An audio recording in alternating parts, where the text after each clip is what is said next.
Uma força-tarefa oceânica foi anunciada hoje durante um encontro ministerial de alto nível na COP30. A iniciativa, liderada pelo Brasil e pela França, insere os oceanos em um mecanismo global para acelerar a integração de soluções marinhas nos planos climáticos nacionais e dá continuidade ao trabalho do desafio das NDCs, que são as contribuições nacionalmente determinadas que estimula os países a estabelecerem metas de proteção ao oceano. Na reunião ministerial intitulada da Ambição à Implementação, cumprindo os compromissos com o oceano, os países destacaram as intenções de transformar o desafio das NDCs azuis em uma força-tarefa de implementação, reafirmando a importância da colaboração internacional e o fortalecimento do multilateralismo. Além disso, também foi divulgado o pacote azul da Agenda de Ação Iniciativa, que representa aí um avanço inédito com a integração do oceano de forma estrutural à agenda climática. E hoje de manhã, o presidente Luiz Inácio Lula da Silva inaugurou a ponte que liga o Tocantins a São Geraldo do Araguaia, no Pará. A obra teve um investimento de 230 milhões de reais. Quando você é eleito presidente da República, a primeira coisa que você tem que olhar é o que já está sendo feito no Brasil para você não permitir que obras que começarem em outro governo fiquem paralisadas porque você não concorda com outro governo. O que a gente tem que levar em conta é se a obra é ou não importante para o povo de uma cidade ou de um estado. E quando nós assumimos a presidência, nós tínhamos quase 3 mil obras em escolas públicas e em creches paralisadas, porque o outro governo não quis fazer, porque era obra do governo Dilma. Nós tivemos mais de 87 mil casas, algumas começadas a ser construídas em 2013, paralisadas, porque tinha sido começada nos governos do PT. Nós tínhamos dezenas de obras paralisadas. E este país sempre pagou um preço muito caro de responsabilidade, de prefeitos que não querem fazer a obra do outro prefeito, de governador que não quer fazer a obra do outro governador e de presidente que não quer fazer a obra do outro presidente. Enquanto a ignorância permeia na cabeça dos dirigentes, quem paga o pato é o povo brasileiro que não recebe os benefícios que precisava receber. E eu disse ao ministro Helder Barbalho, Jader Filho, disse ao meu ministro Reinan, pelo amor de Deus, a gente não precisa ter nenhuma obra parada. Não importa quem começou. O que importa é que se a obra foi importante, o povo precisa daquela obra. E eu estou aqui com muito orgulho, entregando uma obra que começou a ser projetada pela Dilma, passou pelo governo Temer, passou pelo Bolsonaro, mas quem está entregando a obra para uso é outra vez o presidente Lula. E as autoridades brasileiras reagiram com indignação às declarações do chefe do governo alemão, Friedrich Merz, sobre Belém do Pará, que cedia a COP30. Em um congresso empresarial em Berlim, o chanceler elogiou a beleza da Alemanha e afirmou que toda a Alemanha ficou feliz por deixar a cidade amazônica. A reclamação foi sobre o calor. As declarações feitas na última terça-feira repercutiram quase uma semana depois na imprensa brasileira e geraram uma onda de reprimendas. Na rede social X, o governador do Pará, Helder Barbalho, disse: "É curioso ver como quem contribuiu para o aquecimento global acha estranho o calor da Amazônia. Um discurso preconceituoso do chanceler alemão Friedrich Merz revela mais sobre quem fala do que sobre aquilo do que fala, e cobrou menos promessas e mais apoio concreto para quem protege as florestas." Na mesma plataforma, o prefeito de Belém, Igor Normando, publicou: "Lamentavelmente, o chanceler alemão destila preconceito e arrogância em seu discurso, muito diferente de seu próprio povo, que demonstra nas ruas de Belém fascinação por nossa cidade." A capital paraense é uma cidade de clima tropical, com 1,4 milhão de habitantes, metade deles vivendo em favelas.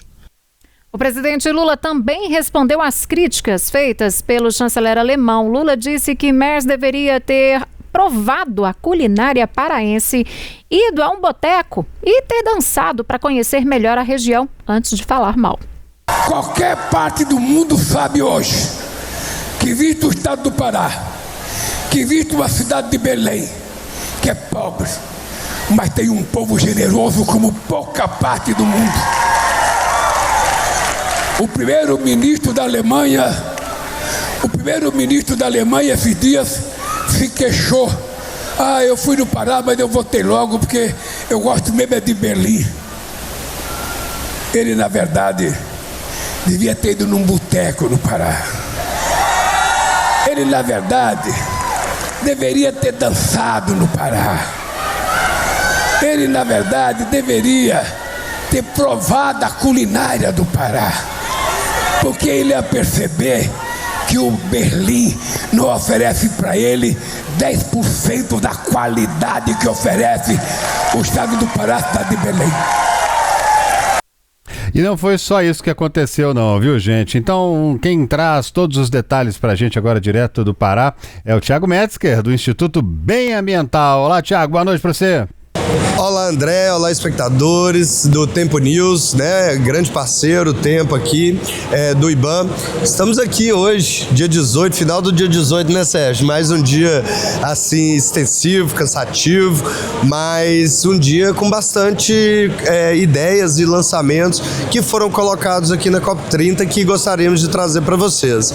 Hoje, o dia é um dia temático de florestas, biodiversidades, oceanos, e tivemos a oportunidade de ter aqui no pavilhão Cidades Resilientes um painel falando sobre florestas tropicais, falamos sobre o fundo que foi criado, né? Aquele fundo de florestas tropicais para sempre, que já teve um aporte significativo.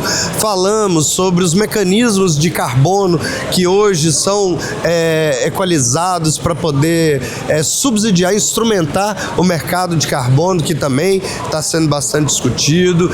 E falamos sobre impactos no cerrado, biodiversidade, caixa d'água. Então foi um painel bem interessante, discutido no Dia das Florestas. Teve mais questões de floresta também, não houve, Sérgio?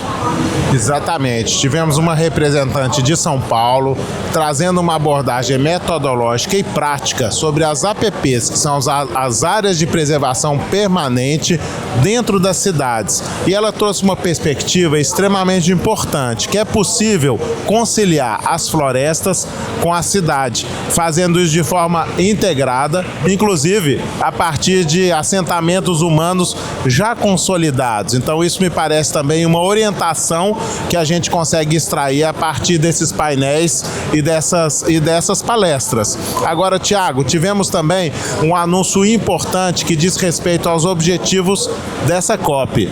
Conta um pouco pra gente. Tivemos um painel falando sobre modelos de transição, modelos de inclusão de projetos para que tenha uma economia justa, que tenha uma dinâmica socialmente mais inclusiva, principalmente para grupos vulneráveis. E esse painel, Sérgio, ele teve diversas visões. Teve pessoas que falaram mais sobre a emergência climática, precisamos ser mais rápidos, grupos que entenderam que é melhor sermos mais lentos, sermos mais educadores e ter uma mudança de mindset. E, para mim, a conclusão é que não existe a bala de prata.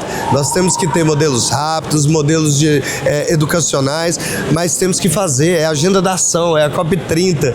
E isso me chamou a atenção de um anúncio que teve hoje da iniciativa BAN, né, que é a Belém Action Mechanism, que é um roadmap, é uma trajetória que está sendo criada para que esses mecanismos de inclusão social e econômica nos projetos sejam mais assertivas, sejam mais inclusivas em todos os projetos. Foi um anúncio bem interessante hoje, dia 18, aqui na COP30.